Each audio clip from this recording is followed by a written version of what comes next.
నమస్కారం న్యూస్ కు స్వాగతం. ఈనాటి ముఖ్యాంశాలు చూద్దాం. తల్లికి వందనం నిధులను తక్షణమే అందరికీ జమ చేయాలని ఎస్ఎఫ్ఐ డిమాండ్.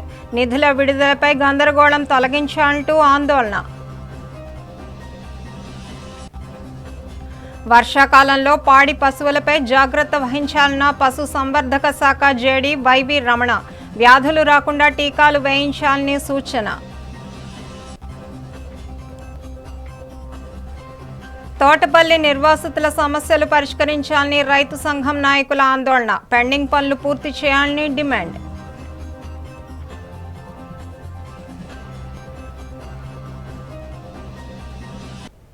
విద్యా సంవత్సరం ప్రారంభానికి ముందే తల్లికి వందనం పథకాన్ని అమలు చేస్తామని చెప్పిన కూటమి ప్రభుత్వం ఇప్పుడు ఖాతాలలో నిధులను జమ చేయడానికి ఎందుకు ఆలస్యం చేస్తోందని విద్యార్థుల సమాఖ్య నాయకులు ప్రశ్నించారు. ఈ మేరకు శుక్రవారం విజయనగరం జిల్లా కేంద్రంలోని ఆర్టీసీ కాంప్లెక్స్ వద్ద భారీ ఎత్తున ఎస్ఎఫ్ఐ ఆధ్వర్యంలో ర్యాలీ నిర్వహించారు. ఈ సందర్భంగా వారు మాట్లాడుతూ తల్లికి వందనం పేరిట తల్లుల ఖాతాలలో 15,000 జమ చేస్తామన్న ప్రభుత్వం ఇప్పుడు 13,000 జమ చేయడం ఏంటని మండిపడ్డారు. చంద్రబాబు మాట మేరకు తల్లిదండ్రులందరూ ప్రైవేటు పాఠశాలల్లో కళాశాలల్లో తమ పిల్లలను చేర్పించారని ఇప్పుడు నిధులు జమ చేయకుండా ఎందుకు ఆలస్యం చేస్తున్నారని ప్రశ్నించారు. ఉపాధి లేక ఎంతోమంది ట్యాక్సీలు ఆటోలు నడుపుకుంటూ స్వయం ఉపాధి పొందుతున్నారని వారికి కూడా డబ్బులు ఇవ్వాలని డిమాండ్ చేశారు. తక్షణమే ఎలాంటి ఆక్షేపణలు లేకుండా లబ్ధిదారులకు ఇవ్వాల్సిన తల్లికి వందనం నిధులను జమ చేయాలని, లేని ఎడల ఉద్యమం తీవ్రతరం చేస్తామని హెచ్చరించారు. ఈ కార్యక్రమంలో విద్యార్థి సంఘాల నాయకులు, విద్యార్థులు పాల్గొన్నారు. ఈరోజు జిల్లా కేంద్రంలో విద్యార్థుల సమక్షంలో తల్లికి వందనం విడుదల చేయాలని చెప్పేసి ఆందోళన చేయడం జరిగింది.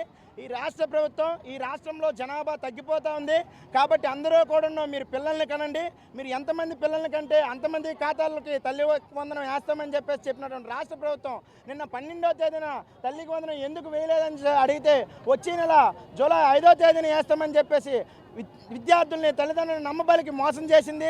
ఈరోజు ఇన్ టైంలో తల్లికి వందనం రాకపోవడం వలన మిమ్మల్ని నమ్మి అనేక ప్రైవేట్ కార్పొరేట్ విద్యా సంస్థల్లో తల్లిదండ్రులు పిల్లల్ని జాయిన్ చేస్తే మీరు ఈ రకంగా తల్లిదండ్రులు మోసం చేయడం అనేటువంటిది సరైన పద్ధతి కాదు. దీంతో పాటుగా గత ప్రభుత్వం ఇస్తున్నటువంటి అమ్మఒడిలో అనేక షరతులు పెడుతుంది. మా ప్రభుత్వాన్ని గెలిపించండి, మా ప్రభుత్వం అధికారంలోకి వస్తే ఎటువంటి షరతులు లేకుండా మీకు 15,000 మీకు 15,000 మీకు 15,000 అని చెప్పినటువంటి రాష్ట్ర ప్రభుత్వం ఈరోజు ఎందుకు అవే షరతులను అమలు చేస్తుందని చెప్పేసి ఎస్ఎఫ్ఐగా ప్రశ్నిస్తూ ఉన్నాం. 2,000 రూపాయలు తల్లికి వందనంలో కోత విధించే 13,000 వేస్తూ ఉన్నారు. 13,000 ఇవ్వాలనుకునేటప్పుడు 13,000 ప్రకటించండి, కానీ 15,000 ప్రకటించి అభివృద్ధి పేరుతో ఈ రకంగా 2,000 కోతలు విధించడం అనేటువంటి సరైనటువంటి పద్ధతి కాదు. ఈరోజు ఉపాధి లేక అనేక మంది తల్లిదండ్రులు క్యాబులు నడుపుతూ ఉన్నారు, ట్రాక్టర్లు వ్యవసాయం పనుల కోసం ట్రాక్టర్లు నడుపుతున్నారు. వీళ్ళందరికీ 4 వీలర్లు వస్తూ ఉన్నాయి. వీళ్ళకి కూడా ఉన్న షరతులు పెట్టి ఈ రకంగా కోత విధించడం సరైనటువంటి పద్ధతి కాదు. విద్యుత్ ఛార్జీలు విపరీతంగా మీ రాష్ట్ర ప్రభుత్వం పెంచేస్తుంది. మరోవైపు విద్యుత్ ఛార్జీల పేరుతో తల్లికి వందనం కట్ చేస్తూ ఉన్నారు. ఈ రకంగా తప్పులు మీరే చేసి దాన్ని ప్రజల మీద నెట్టేస్తున్నటువంటి పద్ధతి సరైనటువంటి పద్ధతి కాదు. ఎప్పటికైనా సరే రాష్ట్ర ప్రభుత్వం గుర్తెరిగి ప్రతి ఒక్కరి ఖాతాలో కూడా 15,000 రూపాయలని జమ చేయాలి. 2,000 రూపాయలు కోత అనేది విరమించుకోవాలి. ఎటువంటి షరతులు లేకుండా అందరికీ తల్లికి వందనం ఇవ్వాలని చెప్పేసి ఎస్ఎఫ్ఐకి డిమాండ్ చేస్తున్నాం. లేని పక్షంలో రాష్ట్ర వ్యాప్తంగా విద్యార్థులని తల్లిదండ్రులను ఐక్యం చేసి ఈ రాష్ట్ర ప్రభుత్వం పైన పెద్ద ఎత్తున ఒత్తిడి తీసుకొస్తాం. దీని పూర్తి బాధ్యత రాష్ట్ర ప్రభుత్వమే వహించాల్సి ఉంటుందని చెప్పేసి మీడియా ముఖంగా హెచ్చరికలు జారీ చేస్తా ఉన్నాం. విజయనగరం జిల్లా గజపతి నగరం నియోజకవర్గ కేంద్రంలో ఉన్న ప్రభుత్వ బాలికల ఉన్నత పాఠశాలలో విద్యార్థులకు సన్నబియ్యం భోజనం పథకాన్ని ప్రారంభించారు. ఈ మేరకు టీడీపీ నాయకులు మాట్లాడుతూ ప్రభుత్వం విద్యార్థులకు మెరుగైన భోజనం అందించే విధంగా చర్యలు తీసుకుంటున్నట్టు తెలిపారు. రాష్ట్ర మంత్రి నారా లోకేష్ విద్యకు అధిక ప్రాధాన్యత ఇస్తున్నారని, విద్యార్థులందరూ పథకాలను వినియోగించుకుంటూ బాగా చదవాలని చెప్పారు. ప్రభుత్వం ఇచ్చిన హామీలు దశల వారీగా అమలు చేస్తున్నట్లు తెలిపారు. ఈ కార్యక్రమంలో టీడీపీ నాయకులు శ్రీదేవి, గోపాలరాజు, ప్రదీప్ కుమార్, మండల విద్యాశాఖ అధికారి విమలమ్మ పాల్గొన్నారు.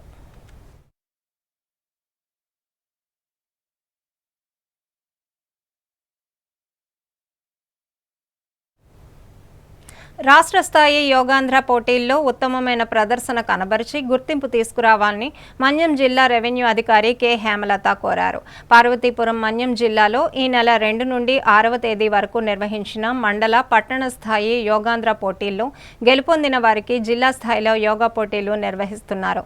ఈ మేరకు పార్వతీపురం కలెక్టరేట్లో నిర్వహించిన జిల్లా స్థాయి యోగా పోటీలను ఆమె పర్యవేక్షణ చేశారు. పిల్లలు ఏ మేరకు నైపుణ్యం ప్రదర్శిస్తున్నారో పరిశీలించారు. ఈ సందర్భంగా హేమలత మాట్లాడుతూ యోగాంధ్ర మాసోత్సవ కార్యక్రమాల్లో భాగంగా గత నెల 21 నుండి షెడ్యూల్ ప్రకారం వివిధ కార్యక్రమాలు జిల్లాలో నిర్వహిస్తున్నామని, ఈ క్రమంలో జిల్లా స్థాయి యోగా పోటీలు జరుగుతున్నట్లు తెలిపారు. ఈ పోటీల్లో ప్రతిభ కనబరిచిన వారిని రాష్ట్ర స్థాయి పోటీలకు ఎంపిక చేయడం జరుగుతుందని పేర్కొన్నారు.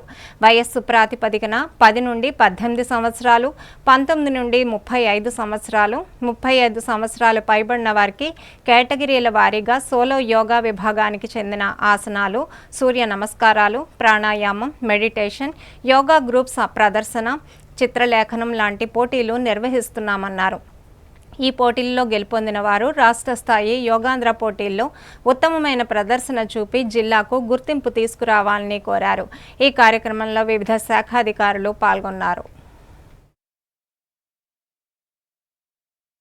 జిల్లాలో మరి యోగాంధ్ర మాసోత్సవ కార్యక్రమంలో భాగంగా గత నెల మే 21 తారీఖు నుంచి షెడ్యూల్ ప్రకారము ఏదైతే నిర్దేశించిన షెడ్యూల్ ప్రకారం మనకి యోగాంధ్ర కార్యక్రమాలు అనేది జిల్లాలో మన గౌరవ జిల్లా కలెక్టర్ గారు, జాయింట్ కలెక్టర్ గారు, అలాగే వారి యొక్క నేతృత్వంలో మన జిల్లా వైద్యారోగ్య శాఖ సూచనలతో మనకి కార్యక్రమాలను కొనసాగించడం జరుగుతుంది. మరి ఆ క్రమంలో మనకి ఇప్పుడు జిల్లా స్థాయి పోటీలు అనేది ఇక్కడ కలెక్టరేట్లో ఈ నెల 9వ తారీఖు నుంచి 14 వరకు జరుగుతున్నాయి. సో మరి ఈ 9 నుంచి 14 వరకు షెడ్యూల్ ప్రకారం జిల్లా స్థాయిలో జరిగే ఈ యొక్క కార్యక్రమాల్లో మనకు ముఖ్యంగా సోలో యోగాసన, అలాగే గ్రూపు యోగాలు, అలాగే యోగా క్విజ్జు, ఎస్సే, సాంగ్సు, పెయింటింగ్సు, అలాగే ఇలా 15 రకాల కేటగిరీలతో మనకి ఇక్కడ నిర్వహించడం జరుగుతుంది. ఈ న్యాయనేతలు ద్వారా మనకి ఎవరైతే జిల్లాకి రాష్ట్ర స్థాయి పోటీలకి ఎంపిక అవుతారో వాళ్ళు ఈ నెల 16 నుంచి 18 వరకు జరగబోయే రాష్ట్ర స్థాయి పోటీలకి అనేది జిల్లా యంత్రాంగం యొక్క ఆదేశాలతో సూచనలతో మనకి పంపించడం జరుగుతుంది. మరి ఈ ప్రకారంగా మనకి యోగాంధ్ర కార్యక్రమాల్లో వివిధ మండలాల నుంచి గెలుపొందిన వారు ఇక్కడ మనకి పాల్గొనడం జరుగుతుంది. ఇందులో ఏజ్ కేటగిరీలు మనకి ఆయా వయసును బట్టి మనం నిర్ణయం జరుగుతుంది. 10 నుంచి 18, అలాగే 19 నుంచి 35 సంవత్సరాలు, అలాగే 35 సంవత్సరాల పైబడి వారు కూడా మనకి ఈ కార్యక్రమంలో ఆయా ఏజ్ కేటగిరీల ప్రకారంగా మనకి ఈ పోటీలు అనేది ఇక్కడ నిర్దేశించడం జరిగింది. ఈ కార్యక్రమాల్ని విజయవంతం చేస్తూ ప్రతి ఒక్కరు కూడా పాల్గొని యోగా యొక్క ఆవశ్యకతని తెలుసుకుని యోగాతో సంపూర్ణ ఆరోగ్యంగా ఉండి ప్రతి ఒక్కరు ఉంటారని ఆశిస్తూ నమస్కారాలు తెలియజేసుకుంటూ, గడిచిన ఏడాది కూటమి ప్రభుత్వ పాలనలో పార్వతీపురం నియోజకవర్గ అభివృద్ధి శూన్యమని సిపిఎం పార్వతీపురం మన్యం జిల్లా కార్యదర్శి కొల్లి గంగునాయుడు అన్నారు. రాష్ట్రంలో కూటమి ప్రభుత్వం ఏర్పడి ఏడాది పూర్తయిన సందర్భంగా శుక్రవారం పార్వతీపురం పట్టణంలో ఎన్టీఆర్ విగ్రహం వద్ద సిపిఎం పట్టణ కమిటీ ఆధ్వర్యంలో పార్వతీపురం ఎమ్మెల్యే పనితీరుపై బ్లాక్ పేపర్లతో నిరసన తెలిపారు. ఈ సందర్భంగా కొల్లి గంగునాయుడు మాట్లాడుతూ పట్టణ ప్రజలు దీర్ఘకాలంగా అనేక సమస్యలతో తీవ్రమైన ఇబ్బందులకు గురవుతున్నారన్నారు. ప్రధానంగా పట్టణ ప్రజలు త్రాగునీటి సమస్య, నూతన బైపాస్ రోడ్డు నిర్మాణం, టిడ్కో ఇళ్ల పంపిణీ వంటి సమస్యల పరిష్కారానికి గత ఏడాది కాలంగా పార్వతీపురం ఎమ్మెల్యే చేసిన ప్రయత్నం శూన్యమని విమర్శించారు. దీర్ఘకాలంగా మంచినీటి సమస్య, ట్రాఫిక్ సమస్య, రోడ్లు, డ్రైనేజీ సమస్యలు పట్టణ ప్రజలను వేధిస్తున్నాయని, సుమారు 1600 మందికి గత తెలుగుదేశం ప్రభుత్వంలో కేటాయించిన టిడ్కో ఇళ్లను ప్రజలకు అందించేందుకు ఎలాంటి ప్రయత్నం చేయలేదన్నారు. ఇప్పటికైనా అధికార పక్ష ఎమ్మెల్యే, ప్రజాప్రతినిధులు పార్వతీపురం పట్టణ నియోజకవర్గ పరిధిలో సమస్యల పరిష్కారానికి చిత్తశుద్ధితో కృషి చేయాలని డిమాండ్ చేశారు. ఈ కార్యక్రమంలో సిపిఎం జిల్లా కమిటీ సభ్యులు, నాయకులు పాల్గొన్నారు.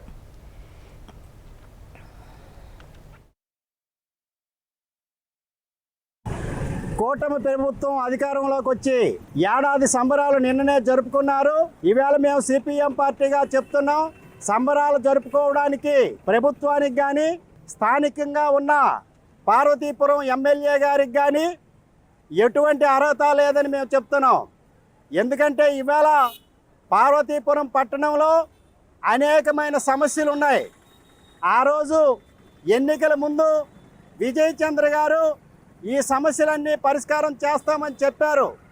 అధికారంలోకి వచ్చిన తర్వాత పూర్తిగా సమస్యలు అనేవి మరిచిపోయినట్టు మాకు కనిపిస్తుంది. ముఖ్యంగా ఈవేళ పార్వతీపురంలో మంచినీరు 2 రోజులకి 3 రోజులకి వారం రోజులకి ఒక రోజు ఇచ్చే పరిస్థితి ఉంది. ఆ మంచినీరు కూడా ఒక్కొక్క సందర్భాల్లో బురద నీరు వస్తుంది. ఇప్పటికి కూడా దాని సమస్య పరిష్కారం చేయలేదు. అలాగే ఈరోజు చెత్త సమస్య విపరీతంగా ఉంది. పట్టణ ప్రజలు చెత్తతో అనేకమైన రోగాలకు గురయ్యే పరిస్థితి ఉంది. చెత్తను డంపింగ్ చేస్తామన్నారు. ఈ రోజు వరకు డంపింగ్ యార్డు కోసం కనీసం ఆలోచన అనేది చేయలేదు. రాజకీయాలు కానీ ఇంకొకటి లేవు. సమస్యలు పరిష్కారం చేయండి. పార్వతీపురం పట్టణ ప్రజలకి ఉపశమనం కలిగించిన తర్వాత మీరు విజయ్ చంద్ర గారు కానీ ప్రభుత్వం కానీ సంబరాలు చేసుకోవాలని డిమాండ్ చేస్తున్నాం. జిల్లా వ్యాప్తంగా గత వారం రోజుల నుంచి ఉరుములు పిడుగులతో అధిక వర్షాలు కురుస్తున్న నేపథ్యంలో పాడి మరియు మేక గొర్రెల పెంపకందారులు అప్రమత్తంగా ఉండాలని జిల్లా పశుసంవర్ధక శాఖ జేడీ డాక్టర్ వైవి రమణ సూచించారు. ఈ మేరకు విజయనగరం జిల్లాలో పశుసంవర్ధక శాఖ కార్యాలయంలోని ఆయన తన కార్యాలయంలో మీడియాతో మాట్లాడుతూ అనుకున్న దానికన్నా రుతుపవనాలు ముందుగానే రావడం వలన ఈ ఏడాది వర్షాలు ఎక్కువగా కురుస్తాయన్న వాతావరణ శాఖ సూచనల మేరకు పాడి రైతులు మేక గొర్రెల పెంపకం యజమానులు అప్రమత్తంగా ఉండాలన్నారు. వర్షాకాలంలో పశువులలో గొంతు వ్యాపు వ్యాధి జబ్బవాపు వ్యాధి ఎక్కువగా వచ్చే అవకాశం ఉంటుందని చెప్పారు. ఈ నేపథ్యంలో వ్యాధి నిరోధక టీకాలను జిల్లాలోని అన్ని పశు వైద్యశాలలో అందుబాటులో ఉంచడం జరిగిందన్నారు. కావున పాడి రైతులు ఈ అవకాశాన్ని సద్వినియోగం చేసుకోవాలని సూచించారు. అదేవిధంగా వర్షాలు కురుస్తున్న సమయంలో పిడుగుల పట్ల అప్రమత్తంగా ఉండి పశువులను సంరక్షించుకోవాలని తెలిపారు.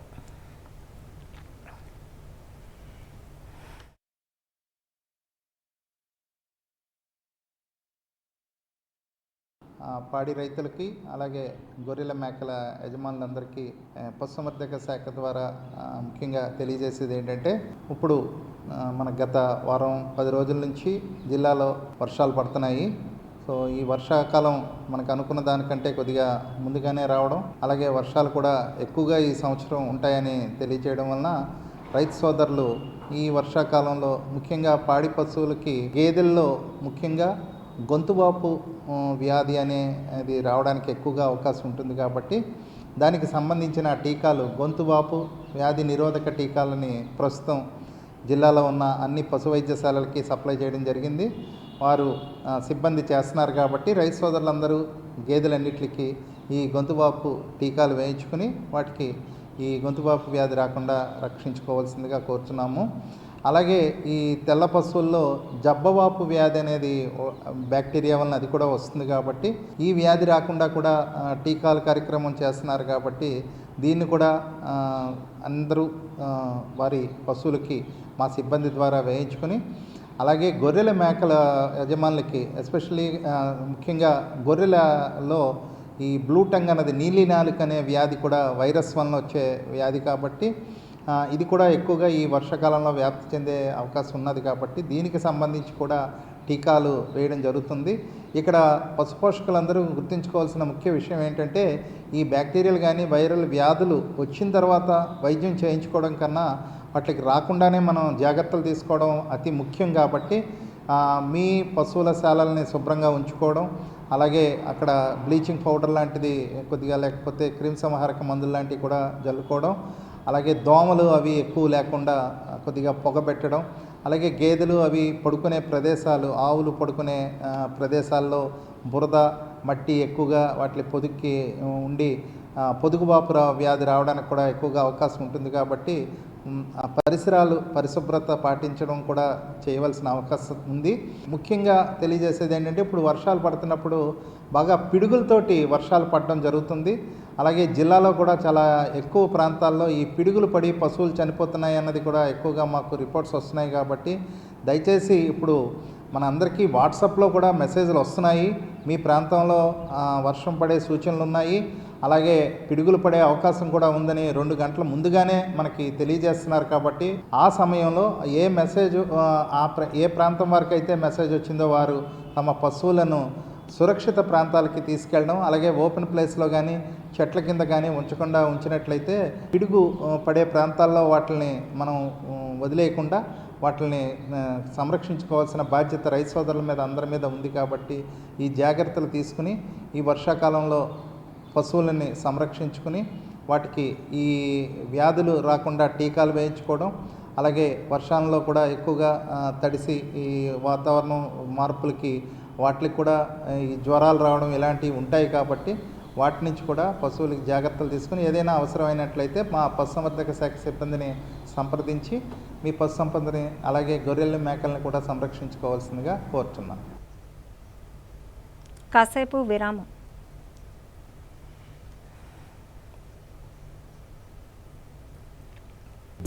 అందమంటేనే ఆడవాళ్ళు, మరి మన ఆడవాళ్ళకి మరింత అందం చేకూర్చేది బంగారం. బంగారం కొనడం సులభమే, కానీ నాణ్యమైన బంగారం కొనడం అంత ఈజీ కాదు.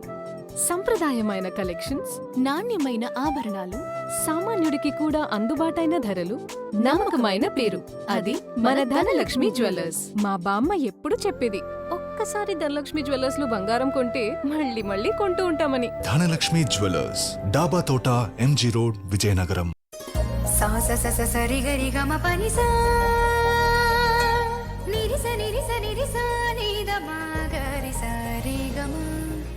అమ్మాయికి తన సొగసే ఆనందం, మన మనసే దోచేనే తన అందం, అందానికి ప్రతిరూపం ఆభరణం,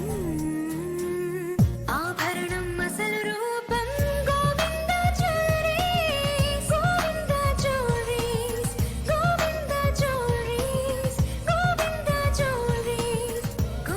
సాంప్రదాయ స్వర్ణాభరణాలకు పుట్టినిల్లు మా Govinda jewelleries. Govinda jewelleries, MG road, Vizianagaram. Welcome back. వేరే కులం వ్యక్తిని ఓ యువతి ప్రేమ వివాహం చేసుకోగా ఊరి నుంచి వెలివేతను తప్పించుకోవడానికి ఆమె కుటుంబ సభ్యులు 40 మంది శిరోముండనం చేయించుకోవాల్సి వచ్చిన అమానవీయ ఘటన ఒడిశా ప్రాంతంలో చోటు చేసుకుంది. ఒడిశాలోని రాయగడ జిల్లా కాశీపూర్ సమితిలో చోటు చేసుకున్న ఈ ఘటనకు సంబంధించి స్థానికుల కథనం ప్రకారం గోరఖ్పూర్ పంచాయతీలోని ఓ గ్రామానికి చెందిన ఆదివాసీ యువతి షెడ్యూల్డ్ కులానికి చెందిన యువకుడు ప్రేమించుకున్నారు. యువతి తరఫు వారు ఈ బంధానికి అంగీకరించకపోవడంతో ఇద్దరు 3 రోజుల క్రితం పెళ్లి చేసుకుని గ్రామానికి రావడంతో విషయం తెలిసిన పెద్దలు గ్రామ కట్టుబాట్ల ప్రకారం యువతి కుటుంబ సభ్యులను వెలివేశారు. దీని నుంచి తప్పించుకోవాలంటే శిక్షగా శిరోముండనం చేసుకొని మూగజీవాలను బలిచ్చి నూతన జంటకు ఏకంగా పెద్ద కర్మ చేయాలని ఆదేశించారు. దీంతో యువతి కుటుంబ సభ్యులు బంధువుల్లో 40 మంది పురుషులు శిరోముండనం చేయించుకొని మేక, గొర్రె, కోడి, పావురాలను బలియిచ్చి ప్రత్యేక పూజలు చేశారు. దీనిపై పోలీసులను అడగ్గా తమకు ఎటువంటి సమాచారం అందలేదని తెలిపారు.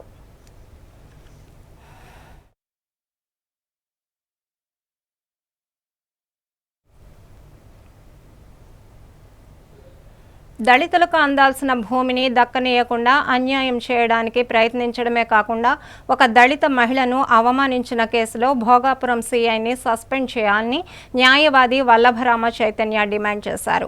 ఈ మేరకు విజయనగరం జిల్లా కేంద్రంలోని ప్రెస్ క్లబ్లో కేసు వివరాలను వివరిస్తూ మీడియా సమావేశాన్ని నిర్వహించారు. ఈ సందర్భంగా ఆయన మాట్లాడుతూ విజయనగరం జిల్లా భోగాపురం మండలం చెరుకుపల్లి గ్రామానికి చెందిన గోక సీతాదేవి అనే దళిత మహిళకు ప్రభుత్వం ఇంటి స్థలం పట్టా ఇచ్చిన ప్రాంతంలో అగ్ర కులస్తుల వారు ఆక్రమించుకొని అక్రమ కట్టడాలు చేయడానికి అప్పటి తహసీల్దార్ అనుమతులు ఇచ్చారన్నారు.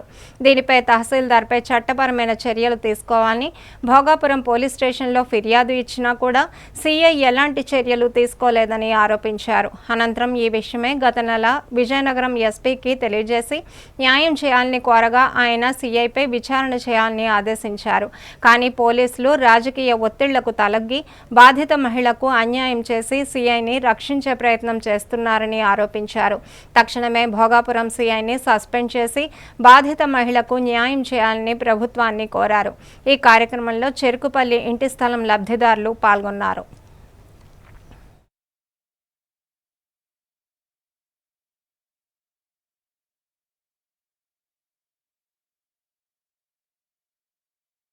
విజయనగరం జిల్లా భోగాపురం మండలం చెరుకుపల్లి గ్రామానికి చెందిన ఎస్సీ మహిళ అయినటువంటి గోక్ సీతాదేవి గారికి ఉన్న హౌస్ సైట్ పట్టా స్థలంలో అగ్రకులానికి చెందిన వారు దౌర్జన్యంగా బిల్డింగ్లు నిర్మించుకున్నారండి.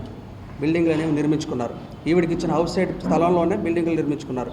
ఇలా నిర్మించుకున్నారని చెప్పి పలుమార్లు మన గౌరవ కలెక్టర్ గారికి, మన ఆర్డీఓ గారికి, అలాగే ఎంఆర్ఓ గారికి తెలియపరచడం జరిగింది. వారు గౌరవ తహసీల్దార్ భోగాపురం వారు ఎటువంటి చర్యలు తీసుకోవడంలో విఫలం చెందిన విషయంపై తేదీ 17వ తారీఖున 4వ నెల 17వ తారీఖున గౌరవ తహసీల్దార్ భోగాపురం వారు కొత్త చెరుకుపల్లి గ్రామానికి హౌస్ సైట్ లబ్ధిదారులు అయినటువంటి 12 మందికి సీతాదేవితో పాటు 11 మందికి కూడా హౌస్ సైట్ హ్యాండ్ ఓవర్ చేయడం కోసం పోలీస్ డిపార్ట్మెంట్తో పాటు పోలీస్ ప్రొటెక్షన్తో పాటు ఆ గ్రామానికి వచ్చి ఉన్నారండి.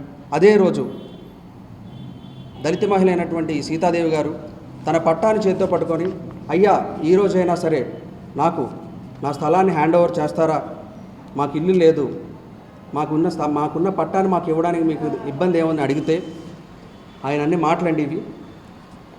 నువ్వు ఎస్సీ మహిళ అయితే ఎవరికమ్మా ఎక్కువ, నేను ఈరోజు కూడా ఈ గ్రామానికి వచ్చింది నీకు నేను హౌస్ సైట్ హ్యాండ్ ఓవర్ చేయను.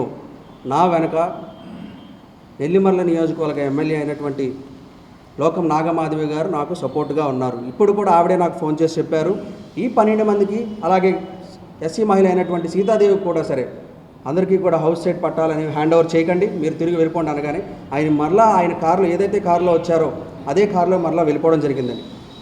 ఇలా వెళ్ళిపోయిన విషయంపై సదరు సిఐ గారు భోగాపురం సిఐ గారికి గౌరవ సిఐ గారికి తేదీ 28/4/2025 తారీఖున ఫిర్యాదు ఇవ్వడం జరిగింది. ఈవిడికి చేసిన అవమానాలు, అన్యాయాలపై భోగాపురం తహసీల్దార్ గారు చేసిన అన్యాయాలపై, అవమానాలపై మన గౌరవ సిఐ గారికి కె దుర్గాప్రసాద్ గారికి ఫిర్యాదు ఇవ్వడం జరిగింది. ఫిర్యాదు ఇవ్వగా ఆయన ఫిర్యాదుని చదువుకొని ఫోటో తీసుకొని, నేను కేసు కట్టనమ్మా, తహసీల్దార్ గారి పైన కేసు కట్టడం జరగదమ్మా, ఎలా కడతామమ్మా కేసులు, ఏమండి ఒక ఎస్సీ మహిళ బాధితురాలు మన పోలీస్ స్టేషన్కి వెళ్ళినప్పుడు ఒక ఫిర్యాదు ఇచ్చినప్పుడు ఎలా ఉండాలి సార్, అయితే కేసు కట్టాలి, లేదంటే రసీదు ఇచ్చి పంపించాలి గౌరవపూర్వకంగా. రసీదు ఇవ్వకుండా మన రాజ్యాంగంలో ఉన్నటువంటి SC/ST POA అమెండ్మెంట్ యాక్ట్ 2018 ప్రకారంగా ఎటువంటి ప్రాథమిక విచారణ లేకుండా ఒక ఫిర్యాదు FIR అనేది నమోదు చేయమని చెప్తుంది చట్టం. ఈ చట్టాన్ని ఉల్లంఘించినటువంటి సిఏ గారి పైన కూడా కఠిన చర్యలు తీసుకోవాలని చెప్పి మన గౌరవ సూపరింటెండెంట్ ఆఫ్ పోలీస్ విజయనగరం వారికి 5వ నెల 12వ తారీఖున ఫిర్యాదు ఇవ్వడం జరిగింది. ఆ ఫిర్యాదు మేరకు గౌరవ సూపరింటెండెంట్ గారు స్పందించి మన SDPO విజయనగరం వారిని, మన DSP M శ్రీనివాస్ గారిని విచారణ జరిపించమని ఆదేశించడం జరిగింది. ఆ విచారణలో మన సీతాదేవి గారు, బాధితురాలైనటువంటి సీతాదేవి గారు ఇచ్చినటువంటి ఫిర్యాదులు ఆధారాలను నొక్కిపెట్టి కేవలం ఉద్దేశపూర్వకంగా పోలీస్ డిపార్ట్మెంట్లో ఉన్నటువంటి సిఏ గారిపైన ఇచ్చిన కంప్లైంట్ని మేము ఇచ్చిన ఆధారాలను నొక్కిపెట్టి కాపాడడానికి ప్రయత్నించినటువంటి SDPO విజయనగరం వారిని కూడా తక్షణమే వారిపై శాఖపైన చర్యలు తీసుకొని, అలాగే కేసు కట్టను, FIR ఇవ్వను, తహసీల్దార్ గారిపైన కేసు పెట్టాలంటే మీరు ముందే కలెక్టర్ గారితో మాట్లాడాలి, పై అధికారులతో మాట్లాడాలని చెప్పినటువంటి సిఐ గారిని తక్షణమే సస్పెండ్ చేయాలని చెప్పి ఈరోజు ఈ సభాముఖంగా తెలియజేస్తున్నామండి. పేరు గోక సీతాదేవి, మా ఊరు చెరుకుపల్లి, విజయనగరం జిల్లా భోగాపురం మండలం. అయితే 2019లోనే పట్టా వచ్చిందండి. పట్టా వస్తే ఈ పట్టాని మేము కోర్టుకు వెళ్ళానండి. కోర్టుకు వెళ్తే కోర్టు వారు హ్యాండ్ ఓవర్ చేశారు. హ్యాండ్ ఓవర్ చేస్తే కలెక్టర్ ఆఫీస్కి వెళ్ళానండి. కలెక్టర్ ఆఫీస్కి వెళ్తే ఏంటి ఇలాగ మాకు ఇల్లు పట్టా వచ్చింది సార్ అంటే, అమ్మ మీకు పట్టా వచ్చింది, మీకు ఇల్లు వస్తాయమ్మా, ఎంఆర్ఓ గారిని పంపిస్తాను అన్నారండి. అప్పుడు ఎంఆర్ఓ కోసం చూస్తే ఎంఆర్ఓ 4వ నెల 17వ తారీఖున వచ్చారండి. 4వ నెల 17వ తారీఖున వస్తే ఎంఆర్ఓ గారు వచ్చారని పరిగెట్టుకొని వెళ్ళి ఎండలోనే కూర్చొని ఎంఆర్ఓ వచ్చే వరకు కూర్చొని ఉన్నామండి. కూర్చొని ఉన్న తర్వాత పోలీసులు అందరూ వచ్చారండి. ఎంఆర్ఓ గారు నమస్కరించానండి. నమస్కరిస్తే ఎవరమ్మా నువ్వు, నమస్కరిస్తాను, ఏమిటి కావాలని అన్నారండి. నా స్థలం అప్పగించండి, నేను ఎస్సీనండి, మాల్దండి, నా స్థలం అప్పగించండి. ఏంటండి అలా మాట్లాడుతుంటారు, ఇటు చూసి అడుగుతుంటా అటు ఇటు చూస్తున్నారు ఏంటండి అని అంటే, కసిరారండి. ఏమమ్మా ఎందుకో నీకు స్థలం కావాలా, నీకు ఆ ఇల్లు అప్పగించాలా, నేను మాలదానండి నాకు ఇల్లు అప్పగించండి అని అంటే గెసరారండి, అవమానించారండి, బాధ పెట్టారండి. పోలీసులు మా పెద్దలు అందరూ అక్కడ 12 మంది పట్టాలు అక్కడే ఉన్నామండి, అందరూ ఉన్నారండి. అనే తర్వాత కారు ఎక్కి వెళ్ళిపోయారండి. వెళ్ళిపోయిన తర్వాత 24/28 ఎంఆర్ఓ గారి మీద కంప్లైంట్ ఇచ్చానండి. పోలీస్ స్టేషన్కి వెళ్ళి కంప్లైంట్ చూశారండి. జిఏ గారు ఏమొచ్చి ఏమమ్మా ఎంఆర్ఓ గారు కంప్లైంట్ ఇచ్చే ఏటైందని అంటే ఇలాగ వచ్చారండి, మాకు ఇది స్థలం అప్పగించలేదండి అన్నాను. అయితే ఇప్పుడు ఎంఆర్ఓ గారిని పోస్ట్ చేసి ఇప్పుడు కేసు కట్టమండి, ఎంఆర్ఓ గారికి చెప్పి అధికారులు చెప్పి మీకు చెప్తామండి అంటే అయితే రసీదు ఇవ్వండి అన్నాను. రసీదు కూడా ఇవ్వడండి సరేండి. కూటమి ప్రభుత్వం ఎన్నికలకు ముందు ఇచ్చిన హామీలలో భాగంగా పేదలకు ఇంటి స్థలాలను తక్షణమే ఇవ్వాలని కోరుతూ విజయనగరం జిల్లా ద్వారపూడి వద్ద బడుగు బలహీన వర్గాల సంక్షేమ సంఘం ఆధ్వర్యంలో ఆందోళన నిర్వహించారు. ఈ సందర్భంగా వారు మాట్లాడుతూ నగరంలోని ధర్మపురి 30వ వార్డులో 3.77 సెంట్ల భూమిని ప్రభుత్వం పేదలకు ఇస్తామని చెప్పిందన్నారు. కానీ సదరు భూమి 2007 నుంచి 22A చట్టంలో ఉందని, దానివలన నిషేధిత భూముల జాబితాలో ఉండడంతో తమకు లబ్ధి చేకూరట్లేదని ఆవేదన వ్యక్తం చేశారు. తక్షణమే ఆ భూమిని 22A చట్టం నుంచి తొలగించి తమకు కేటాయించాలని కోరారు. దీనిపై ఈ నెల 16న తహసీల్దార్ కార్యాలయం వద్ద ఆందోళన నిర్వహిస్తున్నామని తెలిపారు. అప్పటికీ సమస్యను పరిష్కరించుకుంటే తమ ఆందోళనను తీవ్రతరం చేస్తామని హెచ్చరించారు. ఈ కార్యక్రమంలో బడుగు బలహీన వర్గాల సంక్షేమ సంఘం నాయకులు, పేదలు పాల్గొన్నారు. 30వ వార్డు ధర్మపూర్లో గత 18 సంవత్సరాల నుండి 86/1/1-2-3-4-5 సర్వే నెంబర్లో పొడవుగా ఉంది. ఇది గయాలకు సంబంధించిన భూమి, ప్రభుత్వం భూమి. ప్రభుత్వం కూడా మరి ప్రకటించింది.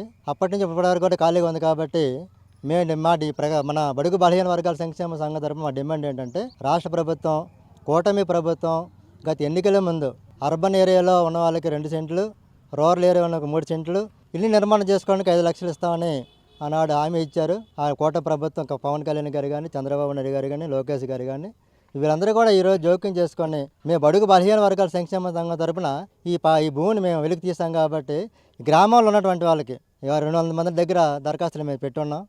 వారికి వెంటనే సర్వే జరిపించి ఇక్కడ ఇళ్ల పట్టాలు ఇచ్చే వరకు కూడా మేము పోరాటాన్ని నిర్వహిస్తాం. కాబట్టి కూటమి ప్రభుత్వం ఏదైతే హామీ ఇచ్చిందో దాని హామీని వెంటనే మరి జోక్యం చేసుకొని పట్టాలు ఇవ్వాలని మంజూరు చేయాలని కోరుతున్నాం. కలెక్టర్ గారి దృష్టిలో కూడా పెట్టి 3 వారాలు అవుతున్నప్పుడు కూడా ఏ విధమైనటువంటి స్పందన రావటం లేదు.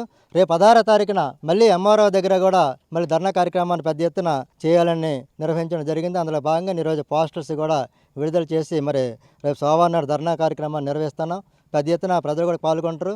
అదేవిధంగా భవిష్యత్తులో మరి ఎమ్మెల్యే గారు కూడా అతిథి గజపతి రాజు కూడా మరి వాళ్ళు కూడా వినతిపత్రం ఇవ్వడం జరుగుతుంది. ఎందుకంటే ప్రభుత్వం వాళ్ళదే కాబట్టి మరి ప్రభుత్వం దృష్టికి తీసుకువెళ్ళి 22Aలోన ఆనాడు చేర్చబడింది ఈ భూమిని. దాన్ని వెంటనే తొలగించాలంటే ప్రభుత్వం తొలగించాలి. దాన్ని తొలగిస్తే ఖచ్చితంగా పేదలకు ఇళ్ల పట్టాలు ఇవ్వడానికి అవకాశం ఉంది. కాబట్టి వెంటనే 22Aలో దీని ప్రభుత్వ భూమిని తొలగించి ప్రజలకి పంచాలని రేపు సోమవారం ధర్నా కార్యక్రమాన్ని చేపడుతున్నాం. ఈ ధర్నా కార్యక్రమంలో గ్రామస్తులందరూ కూడా ప్రజలందరూ కూడా పాల్గొని విజయవంతం చేయాలని మేము కోరుతున్నాం. తోటపల్లి బ్యారేజ్ నిర్వాసిత సమస్యలు పరిష్కరించాలని ఏపీ రైతు సంఘం నాయకులు డిమాండ్ చేశారు. ఈ మేరకు గురువారం పార్వతీపురం మన్యం జిల్లా కలెక్టరేట్ కార్యాలయం వద్ద ధర్నా నిర్వహించారు. ఈ సందర్భంగా ఆంధ్రప్రదేశ్ రైతు సంఘం జిల్లా అధ్యక్షులు ఎం కృష్ణమూర్తి, ఉపాధ్యక్షులు బంటు దాసు మాట్లాడుతూ తోటపల్లి నిర్వాసితుల పెండింగ్ సమస్యలు గత ప్రభుత్వం పరిష్కారం చేయలేదని, ప్రస్తుత ప్రభుత్వం పరిష్కారానికి చర్యలు చేపట్టట్లేదని ఆందోళన వ్యక్తం చేశారు. 1500 మంది ఇంటి నిర్మాణ బిల్లులు చెల్లించలేదని, నిర్వాసిత గ్రామాలకు మౌలిక సదుపాయాలు కల్పించలేదని తెలిపారు.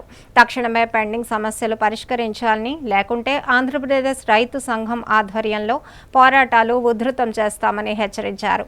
ఈ కార్యక్రమంలో జియ్యమ్మ వలస మండలం, బిత్రపాడు, నిమ్మలపాడు తదితర గ్రామాల నుంచి నిర్వాసితులు పాల్గొన్నారు. ఈరోజు తోటపల్లి నిర్వాసిత సమస్యల మీద ఇంటి నిర్మాణాలు చేపట్టిన తర్వాత బిల్లులు అయితే సుమారు 1500 నుంచి 2000 వరకు ఉండొచ్చు. వాళ్ళు ఎవరికి కూడా బిల్లులు చెల్లించలేదు. కాబట్టి తక్షణమే ఈ బిల్లులు చెల్లించాలని చెప్పేసి ఈరోజు ప్రత్యేకంగా నిమ్మలపాడు అలాగే బెత్తరపాడు గ్రామస్తులు రావడం జరిగింది. అలాగే గతంలో పిన్నింటి రామనవలస అనే గ్రామాన్ని కూడా అలాగే ఇంటి బిల్లులు చెల్లించాలని ఇచ్చాం. ఇప్పుడున్న గ్రామాల్లో ఇంకా గుణానపరము, దుగ్గి, పాతకెళ్ళకోట ఇటువంటి గ్రామాలు కూడా ఉన్నాయి. వీళ్ళంతమంది కూడా వచ్చి వ్యక్తిగతంగా కూడా దరఖాస్తు ఇవ్వడం జరుగుతుంది. తక్షణమే అధికారులు స్పందించి పరిశీలించి దీని సమగ్రమైన రిపోర్టు ప్రభుత్వానికి పంపించి వెంటనే బిల్లు చెల్లించాలని చెప్పేసి మేము చెప్తా ఉన్నాం. ఈ సమస్యలన్నీ కూడా పరిష్కారం చేయకపోతే రానున్న రోజుల్లో మళ్ళీ తోటపల్లి నిర్వాసిత గ్రామంలో ఉన్న అన్ని సమస్యలు కూడా పరిష్కారం చేయాలని చెప్పేసి పెద్ద ఆందోళన చేపడతాం. ఈ ఆందోళన చేపట్టిన కారణము ప్రభుత్వం అని చెప్పేసి కూడా మేము హెచ్చరికగా తెలియజేస్తున్నాం. విజయనగరం జిల్లా వంగర మండలం నీలయ్య వలస ప్రాథమిక పాఠశాలలో పనిచేసిన ఉపాధ్యాయుడు జయరాజ్ బదిలీ కావడంతో విద్యార్థులు వారి తల్లిదండ్రులు ఉపాధ్యాయుడిని బదిలీ చేయవద్దు అంటూ పాఠశాల ఎదుట నినాదాలు చేస్తూ ఆయనపై అభిమానాన్ని చాటుకున్నారు. ఎన్నో ఏళ్లుగా తమ పాఠశాల అభివృద్ధితో పాటు వినూత్న బోధనతో విద్యార్థులను ఆకట్టుకొని ఎంతో కృషి చేశారని, అటువంటి ఉపాధ్యాయుడి బదిలీని నిలిపివేయాలంటూ విద్యార్థులు వారి తల్లిదండ్రులు కోరుతున్నారు.